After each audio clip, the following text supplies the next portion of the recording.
When I was 18, I found Mark. No one else wanted him. He just moved right into my place. Over time, I fell for him. I really thought he liked me too. Then, his Omega childhood friend showed up. That's when I realized just how cold he could be to me. The day I left, I told him I was going out to buy him a birthday cake. 6 years later, the man is grinding against the nape of my neck, asking me, "Weren't you going to buy me a birthday cake? Since you didn't, you can be the cake instead." I sat in the chair, across from Mark, a man I hadn't seen in 6 years. He was also the client I now had to win over. The man sat before me, his face a blank mask, radiating an aura of authority that was both distant and cold. The moment our eyes met, my stomach dropped. His eyes were still as emotionless as ever. But to me, they felt like a deep, swirling pool, secretly locking onto me. I pretended to be calm and started presenting our proposal, but his burning gaze stayed glued to me the entire time. Only after I had finished my presentation did an expression finally appear on Mark's face. "I've changed my mind. RS Group has decided not to sign this deal for now." Just as I thought. He still blamed me. I had screwed up the deal. What? We already had an agreement before we came. "Mark, why the sudden change?" Josh, who was beside me, couldn't sit still after hearing Mark go back on his word. He shot up to question him. "There are still areas in this proposal that need improvement. Does Leo have any objections?" Mark stood up, responding to Josh's question, but his eyes never left me. "None at all. Mark can make changes whenever a problem arises," I said, looking him straight in the eye, adopting a professional tone. "Make sure you check your messages." "Leo." He bit out my name through gritted teeth, making me feel like I'd been caught skipping class by my homeroom teacher. "Will do." I smiled back at him. Honestly, I wasn't afraid of him. Not back then and not now. After Mark left, I took a deep breath. Okay, it wasn't a total disaster. Josh walked up behind me and threw a few air punches at Mark's back as he headed for the elevator. He's handsome, but who knew he'd be such a flake? Everything was settled. "Change my ass." I chuckled softly, saying nothing. "You can tell he's bad news. A bad egg, boiled soft so he's rotten to the runny core. Right, Leo?" I watched Mark's figure disappear completely from view before pulling my gaze away and giving a faint reply. "Yeah, he's definitely not a good guy." I didn't dare tell him that Mark was probably taking his anger out on this deal because of me. Otherwise, I'd be the bad guy. Sighing, I could only report the situation truthfully to my boss, Mr. Shaw, conveniently leaving out the part where I knew Mark. "Let's go." Josh sighed and patted my shoulder, ready to leave. I followed behind him, trying to figure out how to get Mark to change his mind. "What's wrong?" I noticed he had stopped walking and refocused my gaze, following his line of sight. About 30 feet away, Mark was looking down with a gentle, smiling expression at the boy holding his arm. Suddenly, I hated my perfect vision, which always forced me to see the tenderness from Mark that I had never received. Julian was holding Mark's arm, his smile innocent and bright as he playfully pleaded with him. Mark gently removed the boy's hands from his arm, said something to him, and gestured for him to get back in the car. The two of them stood at the entrance, a gentle breeze lifting the ends of their hair, creating an intimate, tender scene. Anyone would have paused to take in such a beautiful moment. I was no different. I couldn't tear my eyes away. I just felt a slight chill, not knowing when the wind from outside had crept in. After Julian got in the car, Mark left too, without even noticing I was there. Holy crap, who's that kid? Why does an asshole like Mark get to have such a sweet, soft little Omega? You think Mark tricked him? How could someone that beautiful be blind enough to fall for Mark? I think I need to go rescue him, show him Mark's phony-ass true colors. What do you think, Leo? I was still staring into space. Huh? Luckily, the oblivious Josh didn't notice anything was off and just continued his rant. I was saying that Omega just now was gorgeous, wasn't he? What do you think his name is? Julian. I heard him clearly this time and answered, "Yeah, he's very handsome." "How do you know?" he asked, looking at me with confusion, his eyes blinking stupidly. "Wait, do you like him too? No wonder you were staring at him like that, and the way you looked at Mark." So you're rivals in love. So you did notice, big guy. Great eyes, just lacking in the brains department. No, I don't like him. We were just high school classmates. Don't worry. We're not rivals, I said, patting his shoulder with deep sympathy. But compared to Mark, you don't really seem to stand a chance. Who says? I'm just a little shorter than him. I'm handsome too. Okay? I could charm a whole room of Omegas, no problem. Right? I believe in you. Back at the hotel, Mr. Shaw called again. I was expecting a lecture for my professional failure, but instead, I was met with understanding and comfort. It's all right, Leo. This project isn't urgent. Take this chance to look around now that you're back in the country. Okay, thanks, Mr. Shaw. I knew Mr. Shaw had always looked out for me, but he was usually strict about work and never minced words when criticizing employees. I was the exception. I met Mr. Shaw in college. He said we hit it off immediately, and after learning I was from J City, he took even better care of me. If he hadn't had a girlfriend the whole time, I'd have seriously suspected he had ulterior motives. In his words, people from the same hometown should help each other out. I joined his company right after graduation. Luckily, I'd studied hard in college, and after 2 years of work, I became his right-hand man, which felt like I'd repaid a small part of his kindness. I closed my eyes and lay back on the bed, staring blankly at the ceiling. The phone rang. An unknown number, but I knew who it was. I froze for a moment, and by the time I snapped out of it, the call had ended. I hadn't answered. With a sigh, I had no choice but to call back. Hello, Mark. Silence on the other end. My stiff smile fell, and I tried again. Mark? After a moment, a voice came through the phone. Leo, call me Mark. Okay, Mark. You? Forget it. Just come get me. He then rattled off a location and went silent. It was noisy on his end, so there must have been a lot of people. I rubbed my forehead and asked, Mark, I don't think that's part of my job description. Is it? Mark was silent. When he spoke again, his voice carried a veiled threat. We can talk about the deal from this morning. Are you coming to get me now? Yes. I straightened my tie and hailed a ride. By the time I reached the place Mark had mentioned, a light rain had started to fall, and the wind made me shiver. I stamped my feet and went inside. The private room was full of people, and the moment I pushed the door open, it went quiet. Mark was sitting there peacefully. When he saw me, he waved goodbye to the others. I'm leaving. Someone's here to pick me up.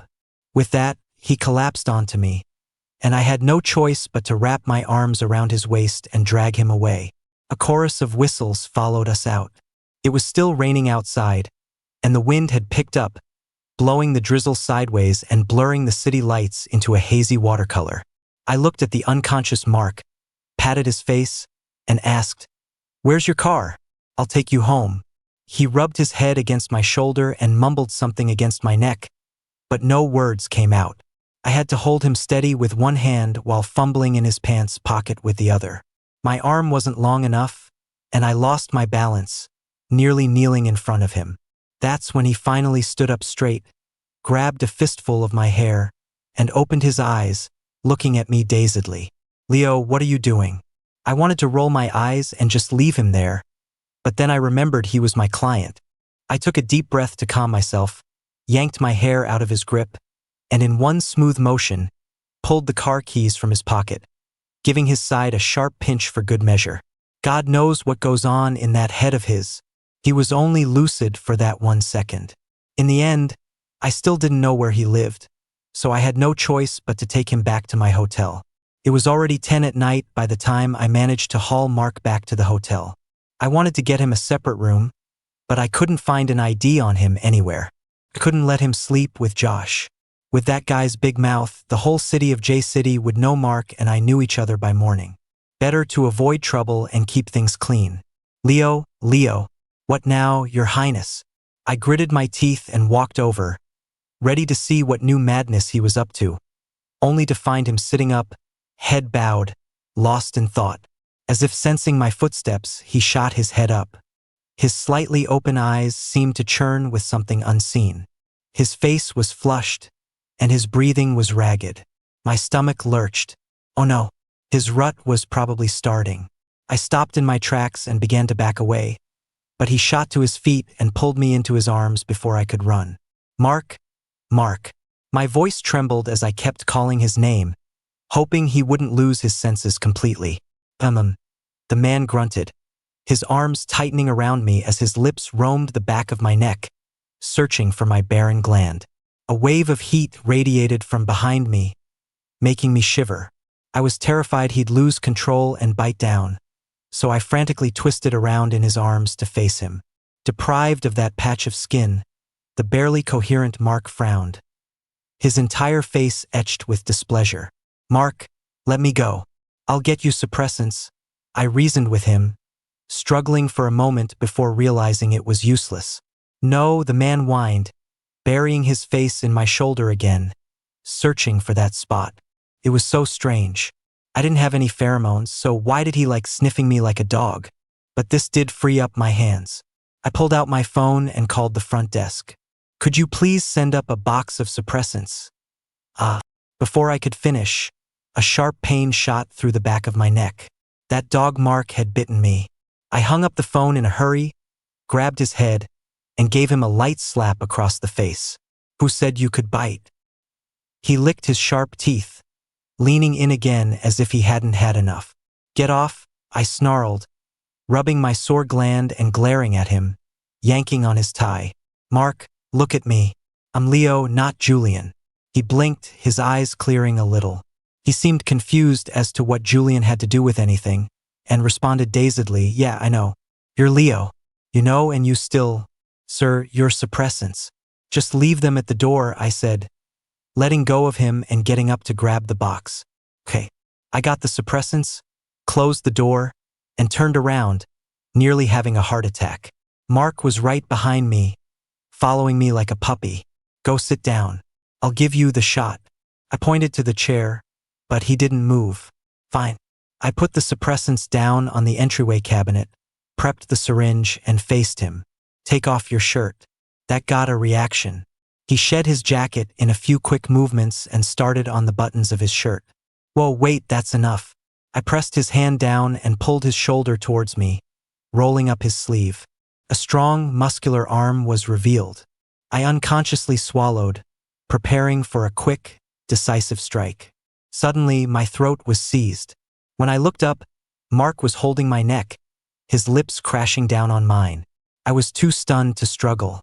By the time I came to my senses, he had already pried my teeth apart and pushed his way in.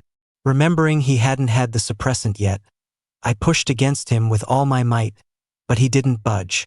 Finally, with my last bit of strength, I plunged the needle into his skin and pushed the plunger. By the time he let me go, I was breathless. Looking at Mark passed out on the floor, I really wanted to give him a good kick. Damn it, my first kiss. It was almost funny. I had known Mark for 7 years, and this was our first kiss. And it happened during his rut, when he wasn't even in his right mind. I licked my numb lower lip, feeling both helpless and furious. Whatever. Hopefully, he wouldn't remember any of this when he woke up. When I woke up the next morning, Mark was already fully dressed and sitting on the sofa, staring at me. His gaze made my skin crawl. I forced myself to explain, you insisted I pick you up yesterday.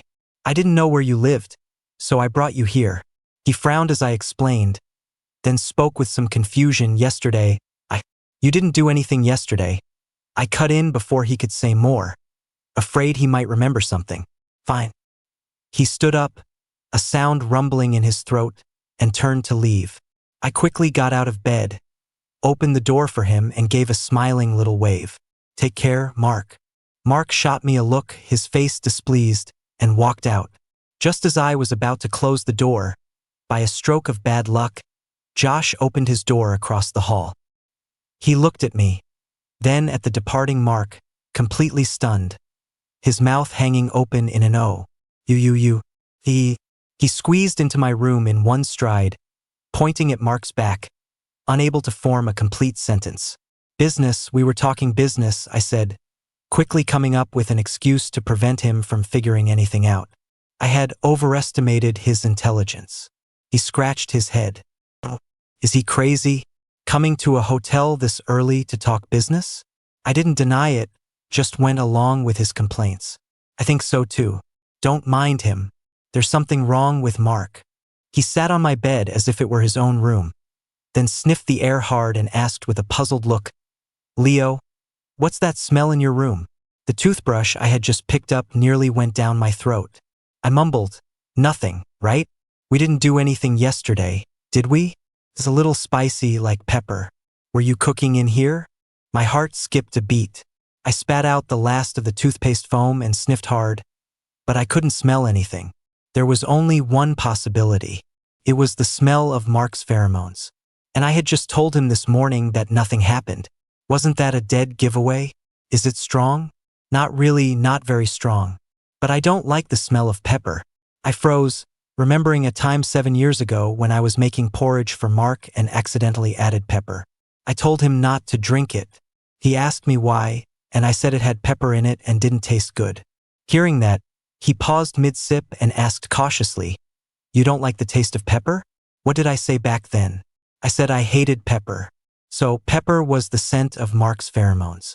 Thinking of this, I suddenly remembered that I never actually knew what Mark's pheromones smelled like. I had asked him 6 years ago, but he was always unwilling to tell me. I thought he was looking down on me for being a beta who couldn't smell pheromones.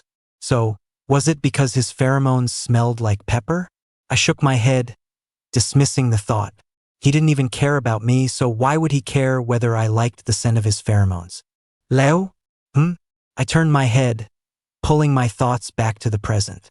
I'm gonna try and run into that beautiful Omega from yesterday. Wish me luck, Julian. Yep. Josh's face was lit up with a giddy smile. He's so cute. I did some digging and he likes handsome, stoic types.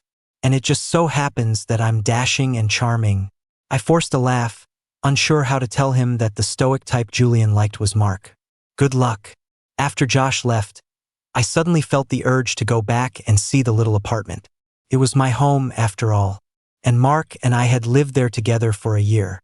No sooner said than done. I got dressed and took a subway and then a bus, finally arriving at the familiar place an hour and a half later. It hadn't changed at all. A small apartment building nestled among a cluster of old tenement blocks, with peeling paint and brilliant sunshine. The only thing that had changed was that there were fewer and fewer people. Even the breakfast shop that had always been open was now closed. I sighed and went upstairs on an empty stomach, fumbling for the key under the doormat out of habit and unlocking the door. When I pushed it open, I wasn't met with the cloud of dust I expected. Instead, there was a stuffy air, like the hum of a fan. They say scent is the first thing to trigger a memory, and it must be true. The unique smell of this apartment instantly transported me back to a summer day, curled up on a bamboo mat with Mark, eating watermelon. It was a shame. The scent was still here, the apartment was still here, but the people were gone for good. Mark would never want to come back here, would he? I walked through the apartment step by step and found that nothing was different from 6 years ago. But the more I looked, the more something felt wrong. 6 years had passed, so how was there not a speck of dust? It looked as if someone had been living here. My mind flashed with horror movie scenarios. I didn't dare stay any longer, quickly locking the door and running downstairs. Back in the sunlight, my trembling heart still hadn't calmed down when I ran into Mr. Lee, who was sitting by the door. I walked over to greet him. Mr. Lee, why isn't the shop open today? Mr. Lee pushed his glasses up his nose, took a closer look, and exclaimed, Leo, what are you doing back? We closed a long time ago. No one lives here anymore, so what's the point of running a breakfast shop? Everyone's gone. Everyone's gone. I was shocked. Looking around, I realized I hadn't seen anyone. This used to be a famous old neighborhood, always bustling with people. They've all moved into better places. Do you remember young Mark? He's a big boss now. It was him who kept this area from being torn down so we can still come back and visit. Mr. Lee fanned himself as he told me about the changes over the years. Why did you leave without a word back then? I hadn't seen you for so long. One day I ran into young Mark, and he said he didn't know where you went either. That's right. Of course he didn't know, because I never told him I was leaving. I remembered that day. I watched Julian, who had come to find him yet again, and said, "I'm going to buy a cake." Mark looked at the smiling Julian and nodded, telling me to hurry back. I didn't say anything. I just turned and walked away. For 6 years. And now I was back to this. "Hey Mark, you're here again." I turned to follow Mr. Lee's gaze. Mark was just getting out of his car, walking over in casual clothes. The sunlight fell on him, and for a moment, I saw a vision of the reckless, untamed Mark from 6 years ago. Back then, Mark refused to wear his school uniform, but he never lacked a youthful, rebellious spirit. Now he was more composed, his features more defined.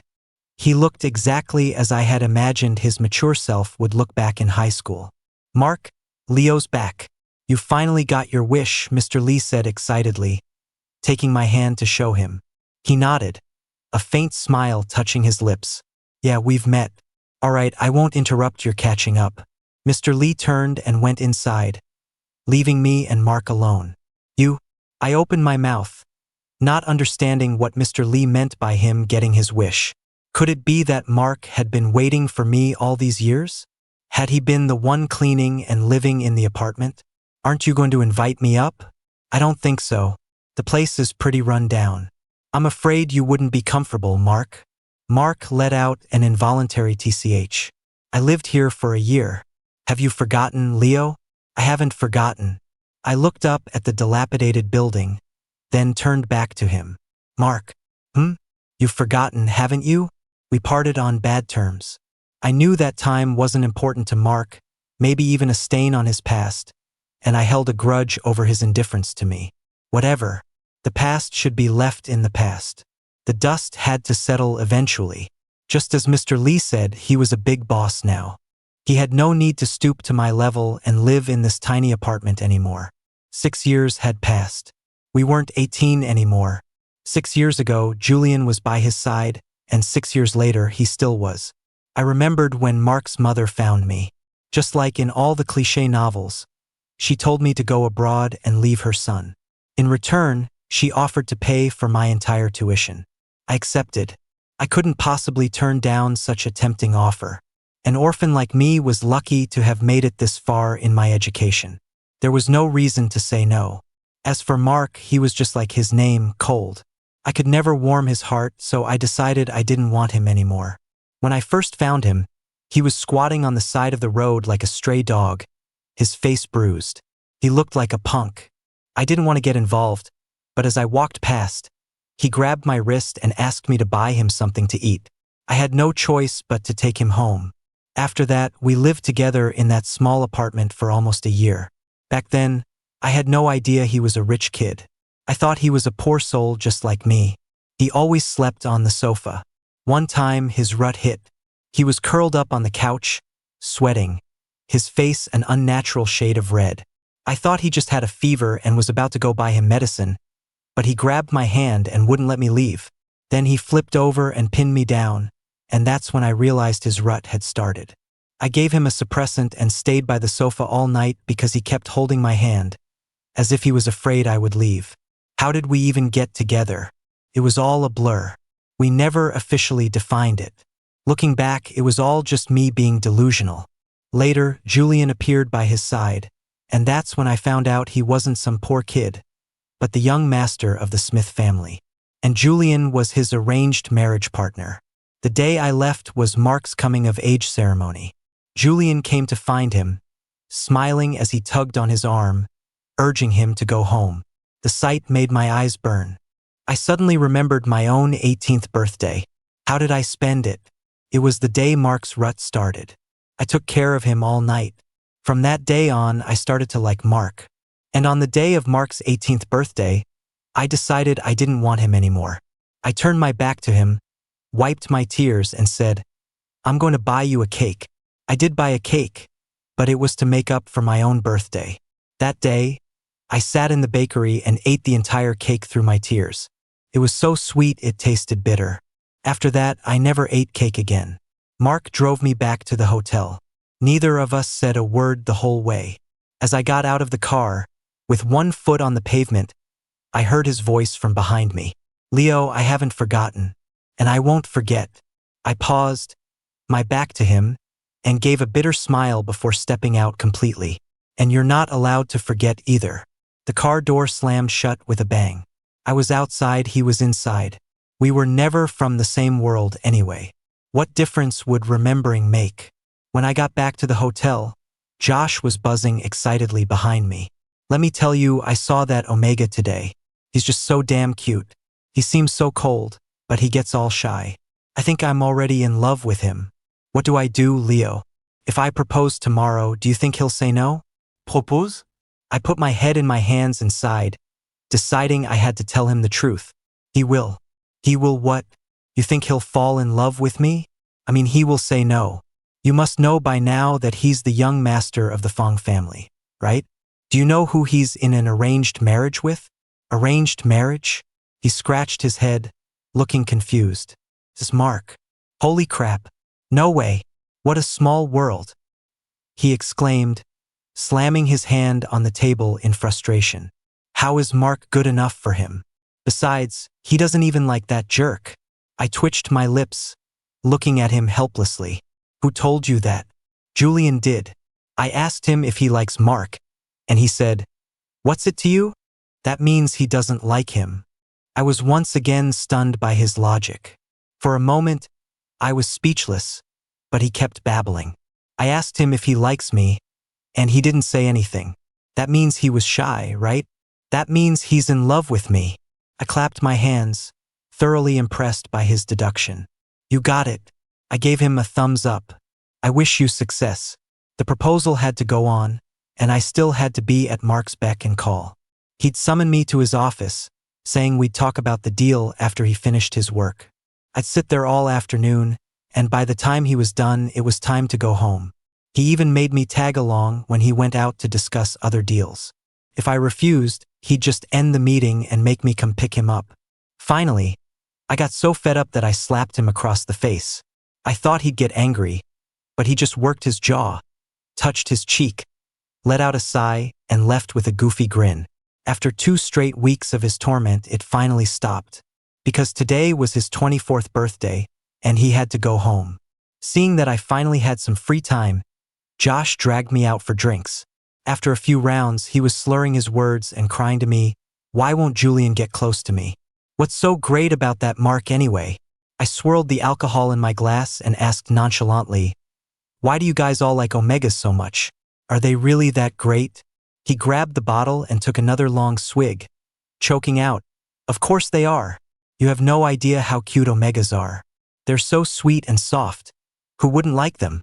I thought back to Julian clinging to Mark's arm, and I took a gulp of my drink too.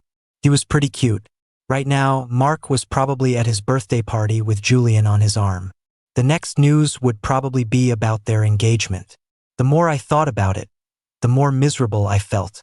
Josh was already passed out next to me like a corpse. Just then, an Omega waiter knocked on the door and walked in, smiling sweetly at me. "Hey there, handsome. This is our new drink. Wanna try it?" He blinked his bright eyes, which curved into beautiful crescents, and sat down softly on my lap.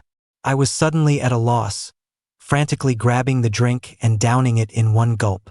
The Omega was pleased with my reaction, wrapping his arm around me and tracing my collarbone with his finger.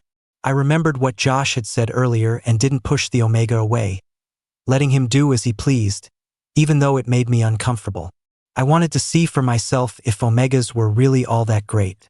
Afraid he might slip, I took the initiative and wrapped my arms around his slender waist.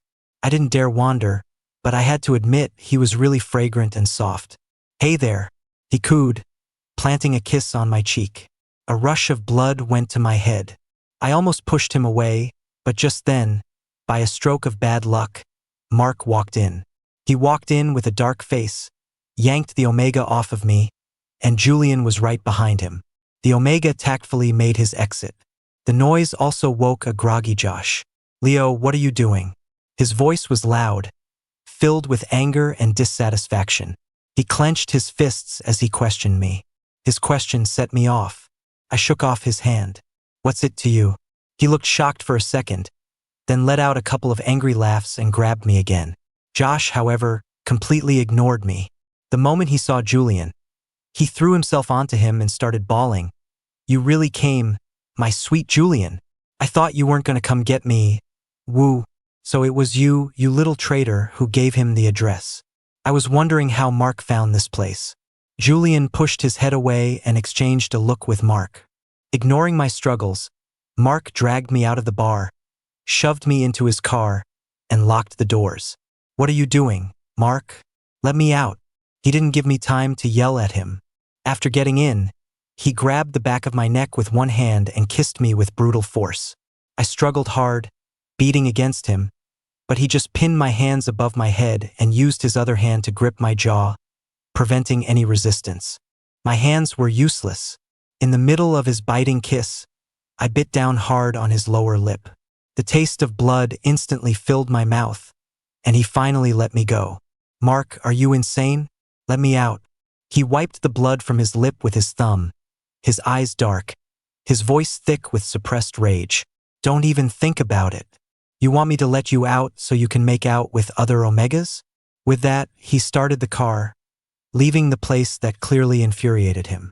I laughed, my voice dripping with sarcasm. So you're allowed to have an arranged marriage with Julian, but I'm not allowed to get close to other Omegas? He frowned, his face full of displeasure. What arranged marriage with Julian? Who told you that? Was it my mom? I didn't say anything, which was as good as a confession. You've got some nerve, Leo. You hear about me being in an arranged marriage and you don't even ask me? You listened to her. He slammed his hand on the steering wheel, whether out of anger at me or at the red light, I couldn't tell. 6 years ago, you said you were going to buy me a cake, and you ended up buying yourself a one-way ticket out of my life. I turned my head away, not wanting to look at him. No matter what, it was true that I had accepted his mother's bribe 6 years ago. The car finally stopped. He got out, grabbed something from the trunk, and then opened the passenger door. When I got out, I saw clearly what he was holding. It was a cake, and we were at my little apartment. Night had fallen. The moon was bright and the stars were few, and he stood in the moonlight, his voice like a ghost's. You owe me a cake, don't you? I bought the cake now, but I've changed my mind. What? I looked at him and shivered, a sliver of fear creeping in. You can be the cake instead. Without another word, he dragged me upstairs. I was afraid something bad would happen, so I didn't dare struggle too much on the stairs. In the pushing and shoving, the cake was knocked askew. It was finally placed crookedly on the table.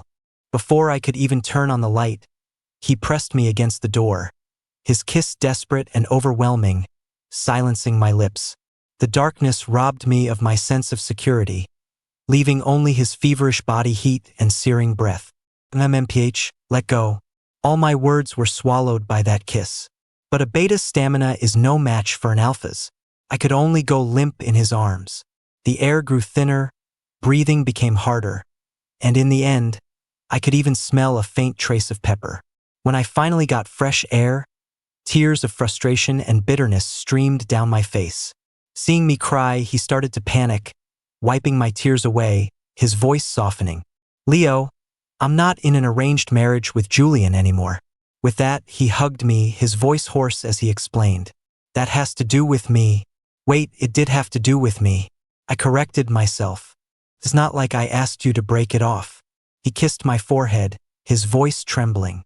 I know, I did it on my own. He locked the bedroom door, acting as if this was his house. I leaned out the window and looked down. 3rd floor. Not too high, not too low. I shook my head, deciding against jumping. You want a shower first, or should I? I turned to see Mark coming out of the only bedroom, holding a set of pajamas. I looked closer. Weren't those my old pajamas? How did he even find them? I hadn't worn them in 6 years. Could they still fit? My disgust must have been written all over my face, because he walked over, placed the pajamas in my arms, and said helplessly, "They're clean." I didn't believe him. I lifted them to my nose, but instead of the musty smell I expected, there was the scent of pepper, slightly sharp. I wrinkled my nose and sniffed again, unsure. Mark snatched the pajamas away, his tone impatient. Are you going to shower or not? I looked up, about to ask what his problem was now, But then I saw his furrowed brow and the red tips of his ears. He bent down to my level, a smirk playing on his lips, his voice teasing. Or, do you want a shower with me? Instantly, the blush transferred to my face. I shot him a glare, grabbed the pajamas, and muttered under my breath, "You're insane. Don't you know how small that bathroom is?" "What?" I shut my mouth and forced a fake smile, challenging him. "Fine. You want me to scrub your back, Mark?" The smile vanished from his face, and the red from his ears spread to his cheeks. He straightened up, his voice tinged with a rare hint of panic. "No, that's okay." He then turned and walked towards the bedroom, almost tripping over his own feet. I snorted and gave him the middle finger, this time saying it out loud. "Idiot. All talk and no action." What a lightweight. I felt refreshed after my shower. The shower head inside had been replaced at some point, and it no longer dripped like a light drizzle. There were even my usual toiletries. Now I was certain. Mark did come back to stay here, and quite often. What a lunatic. Choosing this shabby little place over a mansion, especially now that the neighborhood was deserted. After getting ready, I was stunned to see the room was tidy. The great Mark had actually cleaned up himself. He'd never done that, not even back then. You should get some rest. I'm gonna take a shower." He stood up, avoiding my eyes as he left the room without another word, thoughtfully closing the door behind him. I lay on the bed, the fresh scent of the sheets making me feel restless. I tossed and turned. Even after the sound of the water outside stopped, Mark didn't come in. That guy. Was he really planning to sleep on the sofa? It was so small. He was almost 6'3", how could he possibly fit? The bed in the room was at least a full-size 2 people could squeeze in. Was he out of his mind? The thought made me thirsty, so I decided to go get a glass of water. I quietly opened the door and saw Mark sitting on the sofa. The dim yellow light cast a lonely shadow on him. Maybe it was the soft light, or maybe it was the loud chirping of the cicadas outside. But before I knew it, I was standing behind him. He heard me and turned his head, looking at me in surprise, a smear of white cream on his lips. "What's wrong?" he asked, swallowing the cake in his mouth. Noticing my gaze, he looked down at the ugly cake and then held it out to me. "Want to try some?" The cake was a lopsided mess, but I could still make out its original design, because it looked exactly like the one I ate 6 years ago, the day I left. Could there be so many coincidences? I shook my head, dismissing the thought. I was 24 now. I wasn't stupid enough not to understand. "You don't want any?" Seeing me shake my head, he looked at the pathetic cake, a hint of disappointment in his eyes. "No, it's not that." I walked towards him, swiped a bit of cream with my finger, and dabbed it on the tip of his nose. "Leo, shoo." I placed the cream-covered finger on his lips, adding another smudge. "Mark, close your eyes." It was a simple command, but he obeyed as if under a spell, closing his eyes reverently, awaiting my next move. I leaned in, bending over the back of the sofa, and pressed my lips to the corner of his mouth, licking the cream away. The sweet cream melted in my mouth. After a few short seconds, I pulled away to find Mark staring intently at me. I saw my reflection in his eyes, which made no effort to hide his desire. I didn't look away either, meeting his gaze as I watched his Adam's apple bob. I spoke softly, "Happy 18th birthday, Mark." "I'm 24, he corrected me, his lips slightly parted, looking a bit dazed. "I know." I tilted my head, smiling at him. "This is to make up for your 18th. With that, I turned and went back to the room. I figured he wouldn't need to sleep in the bedroom tonight, because he was definitely not getting any sleep. I wasn't sure if the Mark from 6 years ago liked me, but I knew the Mark of today loved me. Whether it was obsession or affection, I just wanted to follow my heart. At the very least, I shouldn't be the only one suffering in this relationship. The bitter cake from 6 years ago had finally turned sweet today. The next morning, sure enough, I saw the dark circles under Mark's eyes. He looked exhausted. This time, however, I naturally sat in the passenger seat. "Where to?" "The hotel," I said, buckling my seatbelt. He suddenly cleared his throat and asked quietly, "The hotel?" One look was all it took for me to know he had gotten the wrong idea. I couldn't help but laugh. My hotel. I need to get the contract. Oh, right. He nervously stepped on the gas, nearly launching us forward. Thank God there were no cops around here. When we got to the hotel, I dashed into Josh's room. To my surprise, he wasn't there. I had to call him and tell him to get to RS Group immediately.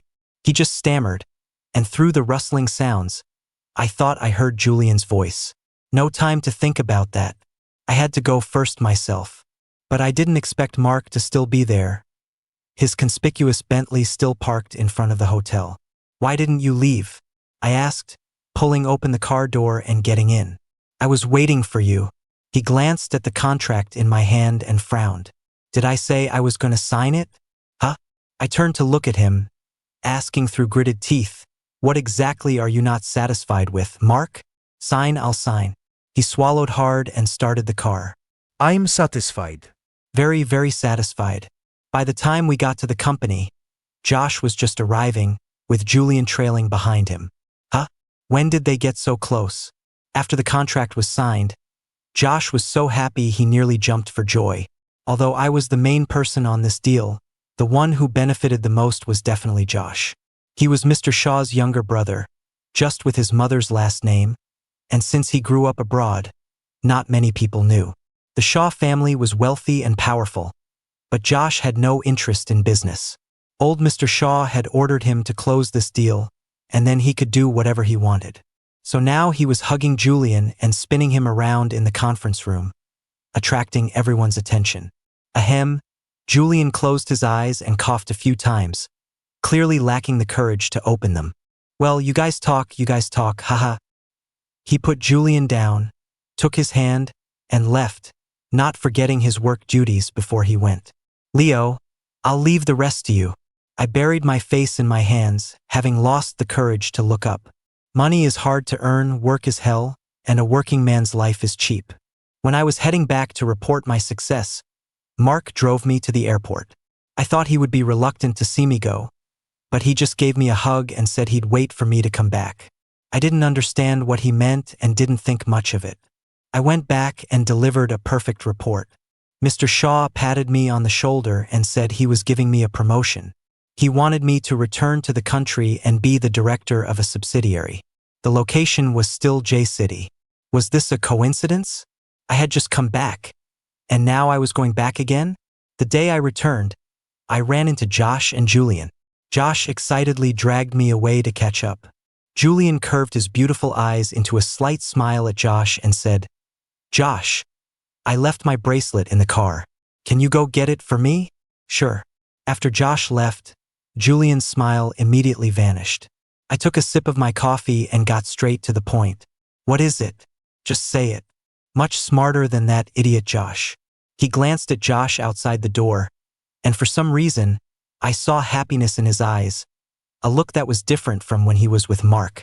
My arranged marriage with Mark was called off a long time ago. Yeah, he told me. Julian nodded as if he expected that, then asked, but do you know when it was called off? I shook my head. I really didn't know that. 2 years ago. When you left, he was in a really bad state. He kept investigating where you went, why you left without a word. Later, he found out his mother forced you away. He had a huge fight with her, but she refused to tell him where you went.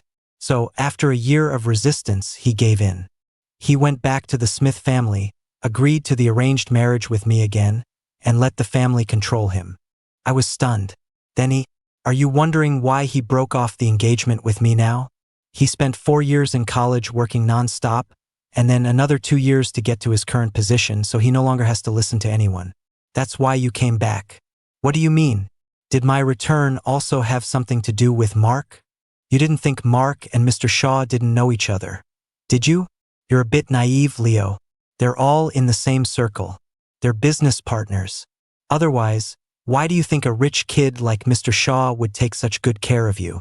I didn't know. There's a lot you don't know. You also don't know that back in our senior year of high school, Mark let me cling to him because if he didn't get close to me, you would have been in big trouble.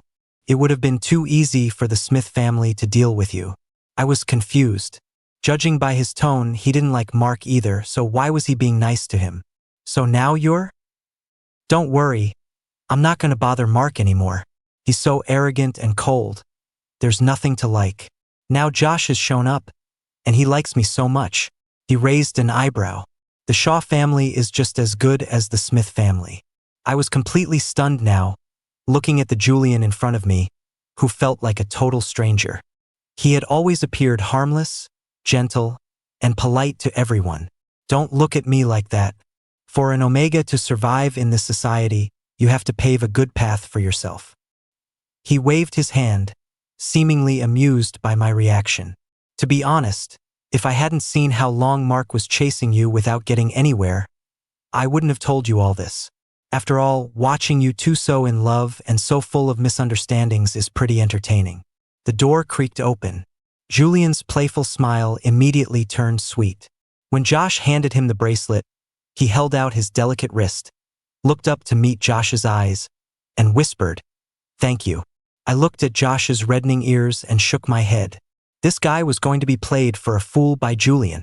I didn't tell Mark I was back, but I didn't have to. I saw him in the small apartment that night. "Leo, why are you back?" I walked over, listening to the cicadas outside the window, and played along. "This is my house. Why can't I be back?" "No, that's not what I meant. Mark, why do you always come back here to stay? Is it because of me?" "Yeah." Just one word. He wouldn't say any more. After all these years, I thought he had changed, but he was still as stubborn as ever.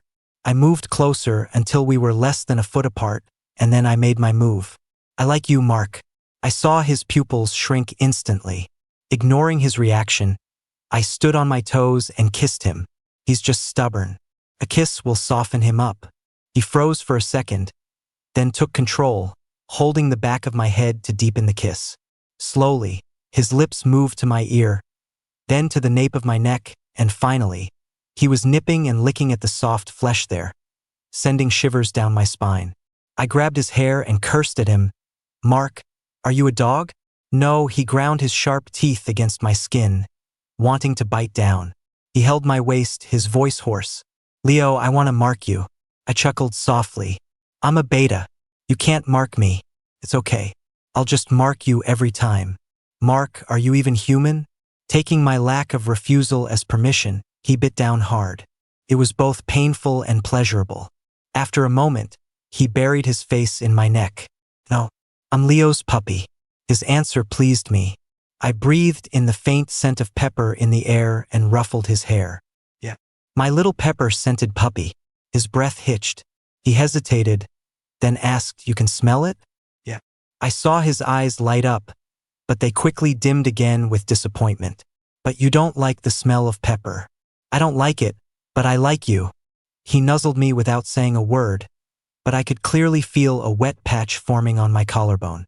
The next day, the small bed was officially retired and replaced with a large one that took up almost the entire room. I found it amusing and asked him, "So, Mark, are you planning to live here from now on?" "I'll come back to stay occasionally." I squeezed his fingertips. "You're so silly. You have a mansion, but you choose to cram into this little shack." "This isn't a shack." He squeezed my hand back. "This is our home. When you were gone, this was the only place I could sleep. That way, I could trick myself into thinking you were still in the room. Let's get a bigger sofa." "Two," I said, sliding my fingers between his to lace them together. "Why? Do I have to sleep on the sofa now? Did I bite too hard yesterday? I'll be more careful next time." "No." I stood on my toes and whispered in his ear. His ears instantly turned red. I walked out of the room holding his hand, looking at the familiar apartment. Felt like time had rewound, overlapping with 6 years ago. It was wonderful. Thankfully, everything was still the same.